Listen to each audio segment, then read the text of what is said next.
Hello అండి, welcome back to my channel. ఇంకొక మంచి వీడియోతో మీ ముందుకు వచ్చేసానండి. ఏంటంటే మనం బటర్ని ఇంట్లోనే మంచిగా ఎలా ప్రిపేర్ చేసుకోవాలి అంటే పెరుగులో తీసే వెన్న కాకుండా మీగడతోనే బటర్ని ఎలా ప్రిపేర్ చేసుకోవాలి ఇప్పుడు చూస్తున్నారు కదండి. చాలా ఈజీగా ప్రిపేర్ చేసుకోవచ్చు అండి. మీ అందరికీ తెలుసు అనుకుంటా, కానీ ఎవరైనా తెలియని వాళ్ళు ఉంటారు, వాళ్ళ కోసం ఈ వీడియో నేను షేర్ చేస్తున్నానండి. చాలా ఈజీగా ప్రిపేర్ చేసుకోవచ్చు. దాంట్లో కొన్ని టిప్స్ పాటిస్తే ఇంకా ఈజీగా కూడా మనం ఇలా ప్రిపేర్ చేసుకోవచ్చు. ఇంకా లేట్ చేయకుండా వీడియో చూసేయండి. నచ్చితే మాత్రం లైక్ చేసి వెళ్ళండి. నా ఛానల్లో చాలా మంచి రెసిపీస్ ఉన్నాయి, ఒకసారి వెళ్ళి చూడండి.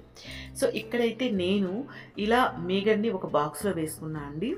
నేను రోజుకి 2 లీటర్స్ మిల్క్ని తెప్పించుకుంటాను. సో ఇదైతే నేను ఆవు పాలు గేదె పాలు రెండింటిది కలిపిన మీగడ అండి. సో ఇది 15 డేస్కి ఇంత అవుతుంది అనమాట. సో నేను మీగడ అంతా కూడా ఇలా ఒక బాక్స్లో పెట్టుకుంటాను, వేసుకొని ఫ్రిడ్జ్లో పెట్టుకుంటాను అనమాట. సో ఇలా 15 డేస్కి ఒకసారి తీసి 1 డే బిఫోర్ ఇలానే నైట్ ఒక ఓవర్ నైట్ బయట ఉంచేస్తాను. సో మీరు ఎప్పుడైనా సరే మీగడిని వెన్న చేయాలి అంటే ఒక రోజు నైట్ ఉంచేయండి. ఇంకా కొంతమంది ఏం చేస్తారంటే ఆ వన్ నైట్ బిఫోర్ ఉంచుతాం కదండి. సో అప్పుడు ఏంటంటే కొంచెం పెరుగు వేసేస్తారనమాట. దాంట్లో వేయకపోయినా బాగానే వస్తుందండి. కావాలంటే పెరుగు కూడా వేసుకోండి. తర్వాత దాంట్లో కొంచెం వాటర్ కూడా వేసి మిక్సీ జార్లో వేసి ఒకసారి ఇలా మొత్తం మిక్సీ పట్టాక ఒకసారి మళ్ళీ స్పూన్తో మొత్తం కలుపుకోవాలండి. ఆల్రెడీ రెడీ అయిపోయింది చూసారా. సో మీకు ఇంకొకసారి ఒక 2-3 టైమ్స్ ఇలా కలుపుకుంటూ ఆపుకుంటూ మిక్సీ చేసుకోవాలండి. సో చూసారు, ఇది సెకండ్ టైం అనమాట. అలా చేసుకున్నాక దాన్ని మొత్తాన్ని ఒక బౌల్లో వేసి దాంట్లో మనం ఐస్ క్యూబ్స్ వేసుకోవాలండి. ఐస్ క్యూబ్స్ వేసుకుంటేనే వెన్న బాగా వస్తుంది అనమాట. ఇంకా మీరు వింటర్లో చేసే పని అయితే ఇంకా పర్వాలేదండి, మీరు మిక్సీ చేయగానే మామూలుగా బౌల్లో వేస్తే వచ్చేస్తుంది. కానీ సమ్మర్లో అయితే మనకి రాదనమాట. సో ఆ వేడికి రాదు. అప్పుడు కంపల్సరీ ఇలా ఐస్ క్యూబ్స్ వేసి కొంచెం సేపు పక్కన తీసి పెట్టారంటే చక్కగా వచ్చేస్తుందండి.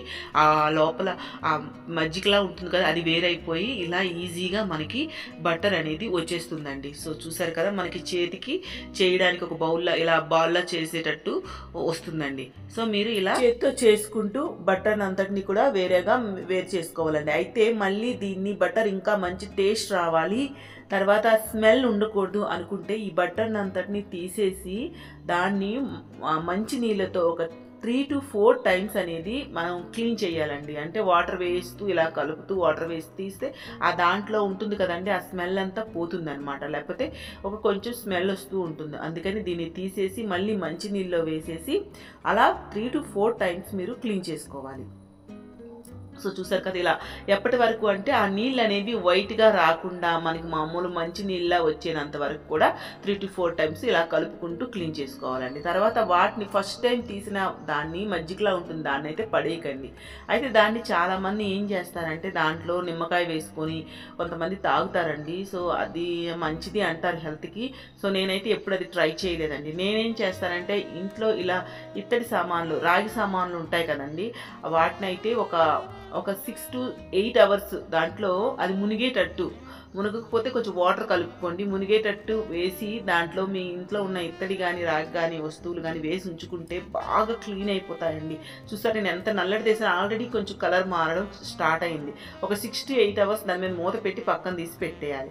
సో నేనైతే బటర్ని ఇలా గీ చేసుకున్నానండి. సో మీరు బటర్ డైరెక్ట్గా కానీ ఆ తీసిన బటర్ మీరు ఫ్రిడ్జ్లో పెట్టేస్తే మనం బయట కొన్ని బటర్ లాగే ఉంటుందన్నమాట, గట్టిగా అవుతుంది. లేదంటే మీరు ఇలా నెయ్యి కూడా మరగబెట్టుకోవచ్చు. సో చూసారు కదా, ఇదైతే నేను 6 to 8 అవర్స్ ఉంచాక ఇలా అయితే అయ్యిందండి. ఇప్పుడు నేను దాన్ని మళ్ళీ విమ్ జెల్తో నేను క్లీన్ చేసుకున్నా అండి. నీట్గా అయిపోయిందండి. సో దాన్ని పడేయకుండా ఇలా యూజ్ చేసుకోవచ్చు అనమాట. సో చూసారు కదా, నీట్గా అయిపోయిందండి. ఈజీగా మనం క్లీన్ చేసుకోవచ్చు. సో మీకు వీడియో నచ్చింది అనుకుంటా, మీరు కూడా ఈసారి ఇలానే బటర్ని ప్రిపేర్ చేయండి ఒకవేళ మీరు ఇలా చేయకపోతే. సో మీకు వీడియో నచ్చింది అనుకుంటున్నాను. మీకు ఒకసారి ఇలా ట్రై చేసి మీకు బాగా వస్తే మీ ఒపీనియన్ కామెంట్ సెక్షన్లో షేర్ చేసుకోండి. నా ఛానల్లో చాలా మంచి రెసిపీస్ ఉన్నాయండి, ఒకసారి వెళ్ళి చూడండి, మీకు నచ్చుతాయండి. ఈ వీడియో నచ్చితే లైక్ చేయండి, షేర్ చేయండి, మీ రిలేటివ్స్తో కానీ ఫ్రెండ్స్తో కానీ షేర్ చేయండి. నా ఛానల్లో చాలా మంచి రెసిపీస్ ఉన్నాయి, వెళ్ళి చూడండి. నచ్చితే నా ఛానల్ని కూడా సబ్స్క్రైబ్ చేసుకోండి ప్లీజ్ అండి. మళ్ళీ ఇంకొక మంచి వీడియోతో వస్తానండి. అప్పటి వరకు టేక్ కేర్, బాయ్.